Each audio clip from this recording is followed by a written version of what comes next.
কর্মকর্তা lieutenant colonel অবসরপ্রাপ্ত আফজাল নাসের তাকে এবং সে ইউনাইটেড হসপিটাল সেই ইউনাইটেড গ্রুপের সে অ্যাডমিনিস্ট্রেটিভ অফিসার, তো তাকে আজকে তদন্তকারী কর্মকর্তা একটি হত্যা মামলায় তাকে ইতিপূর্বে রিমান্ডে নিয়েছিল।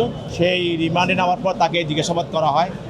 জিজ্ঞাসাবাদ করার পরে তার কাছে বিভিন্ন ধরনের তথ্য উদ্ঘাটন করেন। পরবর্তী তাকে আরও জিজ্ঞাসাবাদ করার জন্য তদন্তকারী কর্মকর্তা 7 দিনের রিমান্ড প্রার্থনা করেন। বিজ্ঞ আদালত তার পক্ষে তার আইনজীবী ছিল, আইনজীবী তার এই রিমান্ডের বিরোধিতা করেছিল। উভয়ের বক্তব্য শোনার পর বিজ্ঞ আদালত 4 দিনের রিমান্ড মঞ্জুর করে তাকে অধিকতর জিজ্ঞাসাবাদ করার জন্য তদন্তকারী কর্মকর্তার কাছে হস্তান্তর করেন। 10ই ডিসেম্বর আপনারা জানেন যে বিএনপির পার্টি অফিসে সামনে একটি মহাসমাবেশ ছিল।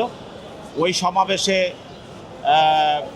আওয়ামী লীগ, যুবলীগ, ছাত্রলীগ পুলিশের সহায়তায় সেখানে তারা আক্রমণ করে এবং তারা সেখানে গুলি ছোড়ে। এতে বিএনপির হাজার নেতা কর্মী তারা আহত হয় এবং মুকবুল নামে একজন বিএনপি কর্মী গুলিবিদ্ধ হয়ে মৃত্যুবরণ করে এবং তারা বিএনপি অফিসে ভাঙচুর করে, লুটপাট করে এবং বিএনপি অফিসে তালা দিয়ে দেয়। এই যে ন্যাক্কারজনক ঘটনা, এই ঘটনার সঙ্গে এই আসামির সম্পৃক্ত পাওয়া যায়। কি বুঝলেন ভাই? অনলি যেটাই চাই। এবং সে ফ্যাসিস্টের একজন সহযোগী ছিল, সেই জন্য যে ফ্যাসিস্ট সরকারটাকে রক্ষা করার জন্য তাদের কর্মকাণ্ডে সে সহযোগিতা করত।